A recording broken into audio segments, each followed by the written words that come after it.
খুবই দুঃখজনক এবং বেদনাদায়ক একটি ঘটনা ঘটেছে। এই ঘটনাটি আমরা পত্রপত্রিকার মাধ্যমে যেটুকু জানতে পেরেছি সেটা হলো যে এই ঘটনার পেছনে ঘটনা হলো যে এই হিন্দু যুবক একজন শ্রমিক আন্দোলনকারী। তিনি শ্রমিকদের অধিকার নিয়ে কাজ করতেন এবং কারখানা কর্তৃপক্ষ তাকে দমন করবার জন্য তার নামে মিথ্যা অভিযোগ তুলে সাধারণ মানুষের কাছে তাকে ঠেলে দেন এবং পরিকল্পিতভাবে ধর্ম অবমাননার ঘটনা ঘটান। যুবক ধর্ম অবমাননা করেছেন কিনা সেটা আমরা জানতে পারিনি, তবে তাকে যে পরিকল্পিতভাবে ফাঁসানো হয়েছে এবং এটা যে পরিকল্পিত হত্যাকাণ্ড সেটা বাণিজ্যিক স্বার্থে সেটা মোটামুটি পরিষ্কার। তো বাণিজ্যিক স্বার্থে ধর্ম অবমাননার ভুয়া যারা তুলেছে তাদেরকে তুলে আনা দরকার এবং তাদের চেহারা প্রকাশ করা দরকার এবং তাদেরকে বিচার মুখোমুখি করা দরকার, দৃষ্টান্তমূলক শাস্তি নিশ্চিত করা দরকার। এখানে সংক্ষুব্ধ জনতা যারা তার গায়ে আঘাত করেছে বা তাকে হত্যা করেছে তাদের দোষের জায়গা আছে, সেটা আমরা কথা বলবো, কিন্তু তার চাইতে বড় বিষয় হলো তাদেরকে সংক্ষুব্ধ করেছে যারা এবং এটাকে সাজিয়ে পরিকল্পিতভাবে ঘটনাটা ঘটিয়েছে যারা, সেই নেপথ্যের নায়কদেরকে মূলত বের করা দরকার এবং তাদেরকে মূল শাস্তিটা দেয়া দরকার। সেই সাথে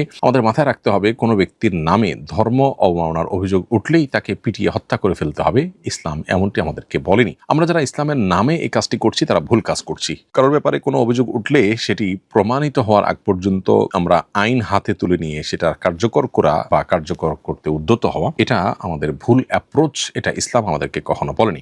একজন ইসলাম জানা মানুষ কখনো এটি করতে পারেন না, বরং এটি প্রমাণের জন্য অপেক্ষমান আমাদেরকে থাকতে হবে। প্রমাণিত হওয়ার পরও সেখানে আর কোনো অপশন আছে কিনা, সে লোকের মাথা ঠিক ছিল কিনা বা সে লোকের পেছনে অন্য কোনো ইন্টেনশন ছিল কিনা, আমরা অনেক সময় ঘটনার পেছনের ঘটনা থাকে, সেই বিষয়গুলোকে পরিপূর্ণভাবে বের করে তারপর তার বিচারের উদ্যোগ এর দিকে আমাদেরকে যেতে হবে। আর দ্বিতীয়ত কথা হলো যে কোনো মানুষকে কোনোভাবে জীবিত হোক আর মৃত লাশ হোক পুড়িয়ে হত্যা করার তো কোনো সুযোগই নেই। নবী সাল্লাল্লাহু আলাইহি ওয়াসাল্লাম বলেছেন, লা ইউআযযিবু বিন-নার ইল্লা রাব্বুন নার, আগুন দিয়ে আগুনের পালনকর্তা আল্লাহ ছাড়া কেউ কাউকে শাস্তি দেওয়ার কোনো অধিকার নেই। অতএব এভাবে আগুনে পুড়িয়ে ফেলা খুবই নির্মমতা, কোনোভাবে গ্রহণযোগ্য নয়। কোনো অভিযোগেই কোনো মানুষকে আগুন দিয়ে পোড়াবার সুযোগ নেই, ইসলাম আমাদেরকে সে অনুমোদন করে না। যারা এই কাজটা করেছেন তাদের আল্লাহর কাছে তওবা করা উচিত এবং আমাদের সবাই এখান থেকে সতর্ক থাকা উচিত যে ধর্ম অবমাননার অভিযোগ উঠলেই এখানে কেউ পরিকল্পিতভাবে অভিযোগ তুললো কিনা, যিনি অবমাননা করেছেন তার অবমাননাটা প্রমাণিত হলো কিনা, তার মিনিং ভিন্ন কিছু ছিল কিনা, অথবা অন্য কোনো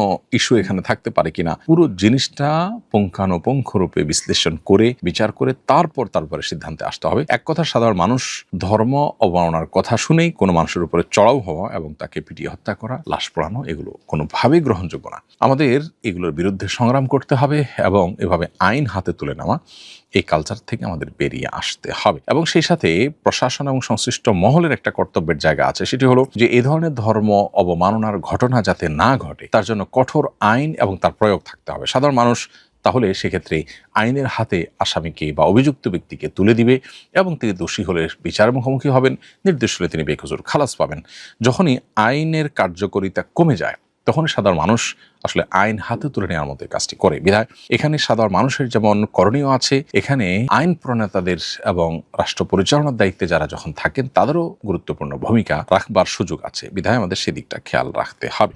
সম্প্রতি দেশের দুটি গণমাধ্যমে হামলা ও অগ্নিসংযোগের ঘটনা ঘটেছে। প্রধান উপদেষ্টার অফিসিয়াল পেজে হামলা অংশগ্রহণকারীদের ব্যাপারে বলতে গিয়ে মাদ্রাসা শিক্ষার্থীদের ক্ষেত্রে কমি মাদ্রাসা শিক্ষার্থী উল্লেখ করা হয়েছে, অথচ সাধারণ শিক্ষার্থীদের ক্ষেত্রে বিষয়টিকে জেনারেলি উল্লেখ করা হয়েছে। এই পার্থক্যের কারণটা কি বলে মনে করেন এবং সামগ্রিকভাবে পুরো বিষয়টা নিয়ে আপনার মত জানতে চাই। দেখুন, এই ধরনের হামলা বা অগ্নিসংযোগ, কোনো স্থাপনাকে হামলা করা, অগ্নিসংযোগ করা, এটা তো অবশ্যই সমর্থনযোগ্য বিষয় নয়। আজ থেকে বহু বছর আগেই দৈনিক নয়াদিগন্তে এইভাবে ঠিক অগ্নিকাণ্ডের ঘটনা ঘটানো হয়েছে, হামলা করা হয়েছে এবং সরকারি উদ্যোগে একাধিক গণমাধ্যম বন্ধ করে দেওয়া হয়েছে। দুর্ভাগ্যের বিষয় হলো যে আজকে যারা এই দুটি গণমাধ্যমে হামলা এবং অগ্নিসংযোগের ঘটনায় সংবাদপত্রের স্বাধীনতায় হস্তক্ষেপ হিসাবে এটাকে চিহ্নিত করে অনেক জোরালো প্রতিবাদে, সেদিন তারা এতটা জোরালো ছিলেন না।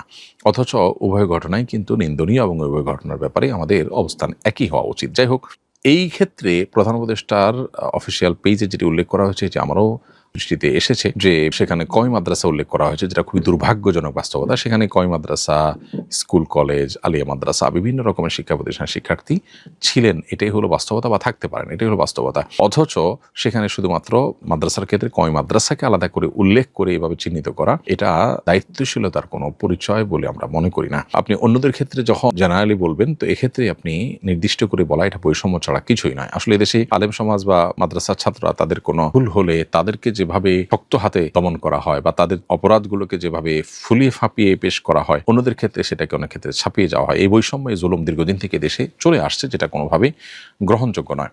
আমরা প্রত্যেকটা মানুষকে বলবো দায়িত্বশীলতার পরিচয় দিতে এবং কোনো ক্ষেত্রে আইন যেন কেউ হাতে তুলে না দেয় সেদিকটাতে খেয়াল রাখতে। সেই সাথে প্রশাসন এবং সংশ্লিষ্ট কর্তৃপক্ষ এবং সরকারের কর্তব্য যে সাধারণ মানুষ সংক্ষুব্ধ হয়ে কোনো অঘটন, কোনো অনাকাঙ্ক্ষিত, অনভিপ্রেত কোনো কিছু যেন ঘটাতে না পারে, সেজন্য যে কোনো বিষয়ের ক্ষেত্রে আগে ভাগে সতর্ক থাকা। অনেক ক্ষেত্রে দেখা যায় কেউ ধর্ম অবমাননা করেছে, সাধারণ মানুষ সংক্ষুব্ধ হয়ে তার উপরে চড়াও হয়েছে, অথচ ধর্ম অবমাননার ঘটনা যেন না ঘটে তার জন্য কঠোর আইন, সেটার প্রয়োগ যদি থাকে, তাহলে সাধারণ মানুষ আর এই আইন হাতে তুলে নেওয়ার এই ব্যাপারটাতে উৎসাহ দেখাতে পারে না। এই জন্য আমরা একদিকে এই ধরনের ঘটনা যেন কেউ না ঘটান সে ব্যাপারে প্রত্যেকটা মানুষকে দায়িত্বশীল থাকার যেমন কথা বলবো। এই ধরনের ঘটনা যেরকম কখনো সমর্থনযোগ্য ঘটনা নয়, আদর্শের মোকাবেলা আদর্শ দিয়ে হতে হবে। আবার একইভাবে এখানে সরকার সংশ্লিষ্ট মহলের দায়িত্বশীলতার ব্যাপার আছে। সাধারণ মানুষকে কেউ সংক্ষুব্ধ করছে কিনা, সংক্ষুব্ধ পরিকল্পিতভাবে করার জন্য কাজ করছে কিনা, সে বিষয়গুলো দেখভাল করার দায়িত্ব তাদের। আর এভাবে মাদ্রাসার বিশেষ শিক্ষার্থীদেরকে চিহ্নিত করা এবং অন্যদের ক্ষেত্রে জেনারেলি উল্লেখ করা, এটা স্পষ্টত জুলুম। আমি একটি বিদেশি কোম্পানিতে কাজ করি, ক্রিসমাস ডে উপলক্ষে আমাদের বোনাস দেওয়া হয়েছে, এটা আমাদের জন্য হালাল হবে কিনা? হ্যাঁ ভাই, অবশ্যই আপনার জন্য এটি হালাল। ক্রিসমাস ডে উপলক্ষে বা অন্য কোনো উপলক্ষে কোনো কোম্পানি যদি কোনো কাউকে উপহার উপঢৌকন দেয় অথবা কোনো কিছু দেয় গিফট হিসাবে, তো সেটা গ্রহণ করা মৌলিকভাবে জায়েজ আছে এবং বোনাস দিলে বোনাসটাও আপনি গ্রহণ করতে পারবেন।